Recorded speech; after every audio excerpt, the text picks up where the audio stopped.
Alors, voyons maintenant les principales formes de la concurrence imparfaite, puisque, en fonction de la propriété de la concurrence pure et parfaite qui n'est pas respectée, ou des propriétés qui ne sont pas respectées, eh bien, on va avoir différents cas de concurrence imparfaite, que nous allons voir donc dans le tableau qui vous est soumis à l'écran. Alors, pour juger de cela, on est obligé de regarder ce qui se passe du côté des offreurs.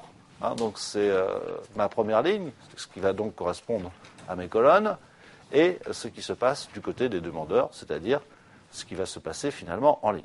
3 situations. Offreur et demandeur peuvent être uniques, donc il y a un offreur ou un demandeur. Il peut y en avoir que quelques-uns, c'est-à-dire un nombre limité. On verra à quoi peut correspondre ce nombre limité. Et enfin, il peut y en avoir, je veux dire une infinité, n'exagérons pas, beaucoup. En tous les cas, un très grand nombre. Alors, regardons d'abord ce qui se passe dans cette première case où il y a un offreur unique et un demandeur unique. C'est une situation qui est extrêmement rare. Il n'y a qu'un client et qu'un offreur. Donc c'est extrêmement rare. Et on parle de monopole bilatéral. Effectivement, l'offreur est en situation de monopole et le client est aussi tout seul, donc en situation de monopsone, puisque quand ça se passe du côté des clients, le pôle devient psone. Donc un offreur, un monopole, un demandeur, un monopsone. Un offreur et un demandeur unique, monopole bilatéral.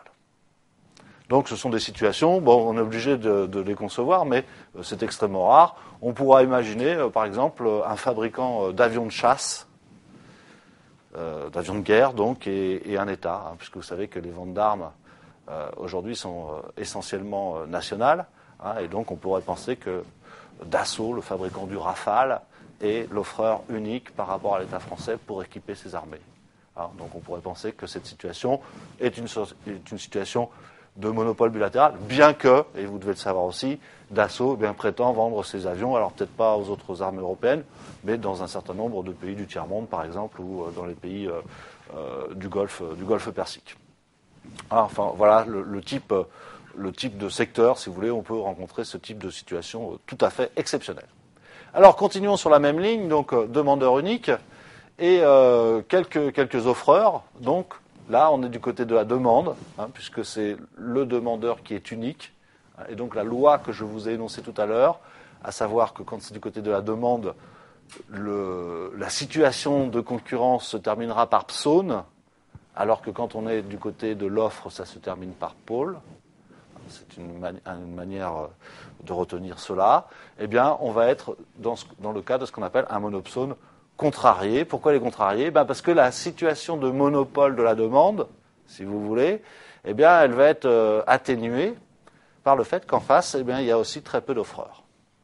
Alors, je ne sais pas si les affaires qui vont se conclure sur un tel marché seront en faveur du demandeur ou en faveur des quelques offreurs.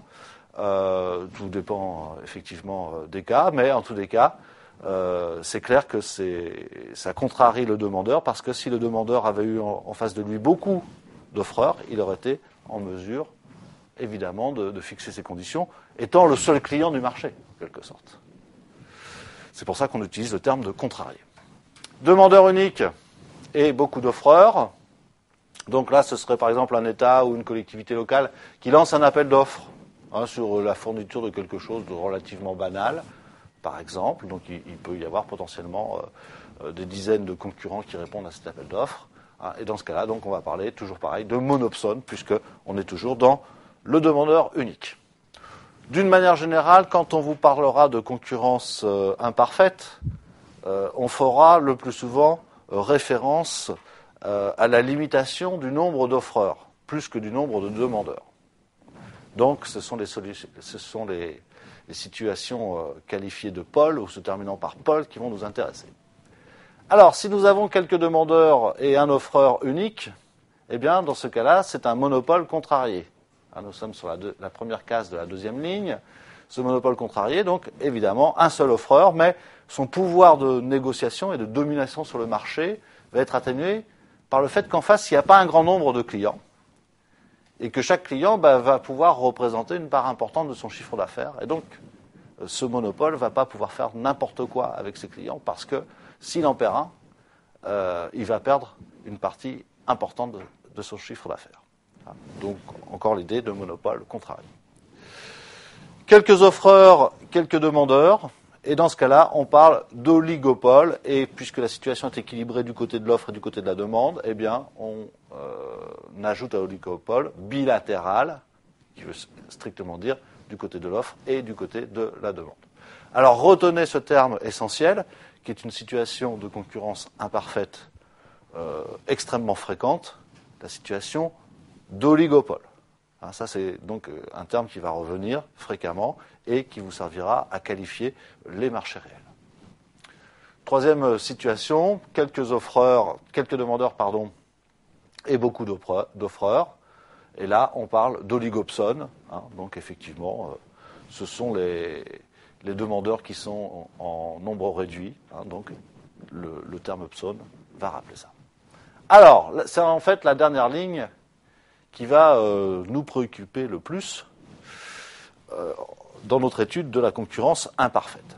Donc là, on est dans une situation où les demandeurs sont en grand nombre. Et pensez que tous les marchés où il existe des consommateurs, comme on dit aujourd'hui des marchés B2C, business to consumer, c'est-à-dire une entreprise qui s'adresse à des consommateurs, à des ménages, à des particuliers, c'est une très grande partie des affaires et des secteurs d'activité.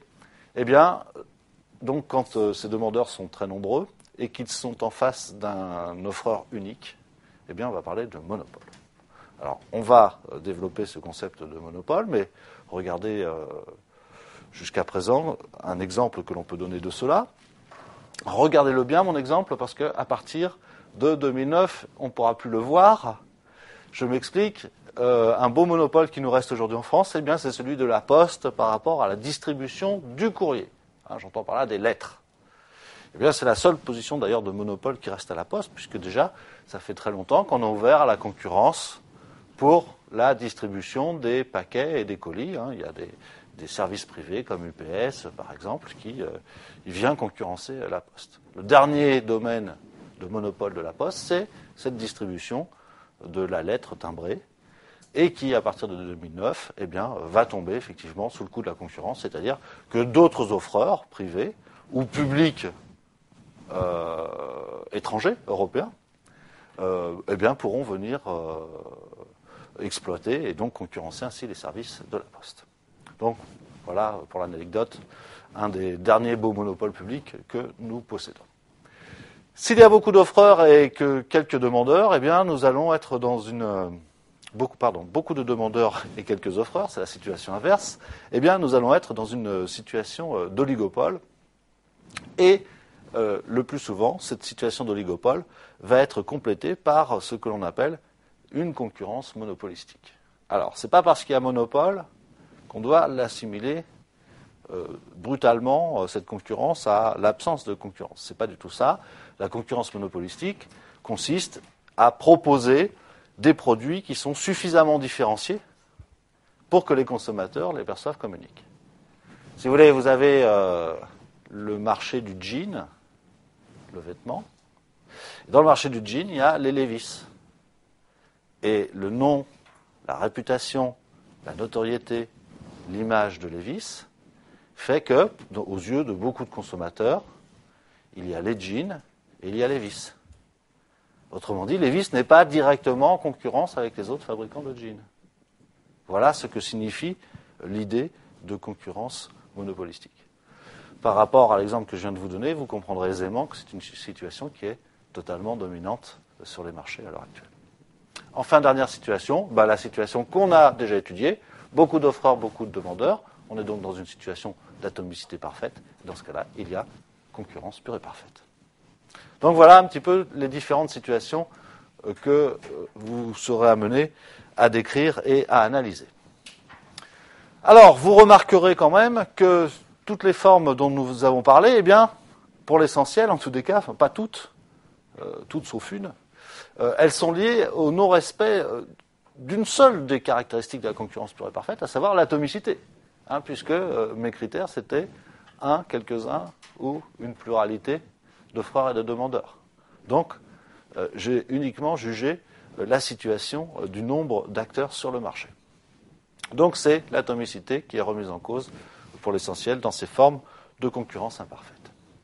Mais il faut y ajouter une autre possibilité, celle que j'ai qualifiée de concurrence monopolistique, puisque là, c'est une autre caractéristique très fondamentale de la concurrence pure et parfaite qui n'est pas respectée, à savoir l'homogénéité des produits. Donc, cette concurrence monopolistique est liée au contraire de l'homogénéité, ce qu'on appelle donc la différenciation des produits.